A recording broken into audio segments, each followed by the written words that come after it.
first problem he poses is transition. He's really when he's on the floor, they get 4 more transition attempts per game, so they're really giving him freedom to push it. So it starts there. He's a little non-traditional in that he handles a lot for a 6'9", 6'10" guy. So we'll have to deal with his pick and rolls also. And then he can really disrupt on the defensive end. So really good defender. That's 3 things right there. Heck of a player. We got to be ready for him. You mentioned the transition aspect of things, and trying to increase the volume of offensive rebounding that you guys want to do, and trying to balance playing transition defense. Yeah. How do you think that's gone so far in the preseason? Well, we haven't rebounded very well. Offense, I think we're 28th or something, and so that. And our defensive transition has been, I'd say, average. So, listen, these are new concepts. It's going to take time, but definitely an area of improvement for us. Our transition defense will be tested tomorrow. That's the best thing they do. So we got to be really locked in there. But that doesn't mean we're not going to the boards, right? We're still going to go to the offensive board.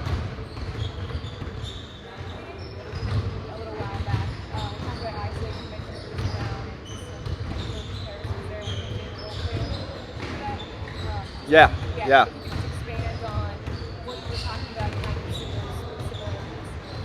Yeah, I think Bruce in early years, right, when he was in Detroit, it was, kind of don't worry about his catch and shoot, basically a driver, cutter, and Bruce really improved his 3-point shooting, much like Isaac has. Both physical screeners. Bruce can really, get in that pocket and make a play, which is what we want Isaac to be doing. Similarities. I guess Isaac's probably a little bigger, but that's a good comp for him. Obviously, Bruce helped Denver win a championship, right? So that's a good comp. And Isaac's still got a good runway here, to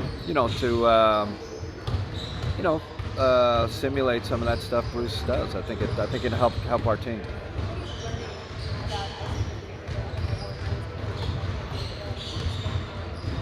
I love his personality. I mean, he's just he's a pleasant person to be around. That's sometimes that's really important. Always a smile, always positive.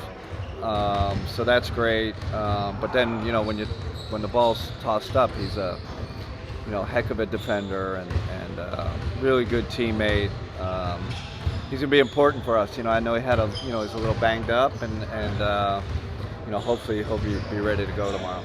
You kind of brought it up with the offensive rebounding. Is there a time when you tell your guys with a certain group you got to get back, and certain times that you do have to crash more? Yeah, I think I do think it is scouting, right? Like if we feel like we're getting hammered in transition, you can easily make that 4 back, or usually you always send a 5.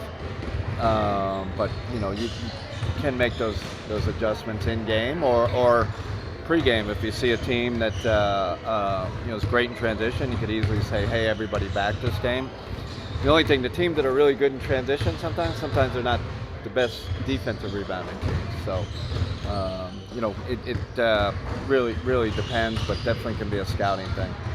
With Darius, and specifically talking about the defensive end, it looked like he was really paying the passing lanes well in the preseason. Yeah. How much of a weapon can that be when you have that kind of pressure on the perimeter? Man, he's like one of those elite defensive back. Like he reads the play so well. Like I always respected him as a defender, competing against him, but once he's off the ball, he sees the game as well as anybody, and that's if you're in the right position, you can get steals, and he's great off the mark, much like a defensive back that gets a lot of interceptions. He's in that elite category. The Toronto side, everyone says that no one is under 6'9" on the roster. What kind of challenge does that present when it comes to implementing the Yeah, their size and athleticism, right? That's the two things, and they've had a kind of template for drafting and recruiting that type of player. So we know, yeah, we know that we talked about transition. We also know the offensive rebounding piece with them. We got to keep them off the boards because of their size. Pirtle gives them a real force. They can put Boucher at the 5, who's a great athlete, great offensive rebound. So we really got to be locked in to kind of combat that athleticism and that size. And I know there's a lot of conversation on did you see Evan Husband? I know his traditional spot is 4, over the 5. Did you see him playing over that wing type spot on the floor? Now that you mention it, yeah, we haven't thought of, we haven't played with it in preseason, but I think everything's on the board. I mean, I think we have a pretty good idea, what we're going to do, but that hasn't been discussed yet. But it's not a bad idea if things don't go the way we want them to go, because he's skilled enough. He's skilled enough to play the 3, especially the way he handles the ball and the way he passes it. From a half-court lens, when you have Dean in there versus when you have Max in there, obviously one's a little bit less of a mover around the court. Yeah. How does that change the dynamic for Evan when you have the ball in his hands like that? Like, because obviously one's more of a spacer, another one's a little bit more of a chasing spacer. Yeah, that's exactly right. Max is constantly moving, constantly cutting. Dean is much more of a static spacer.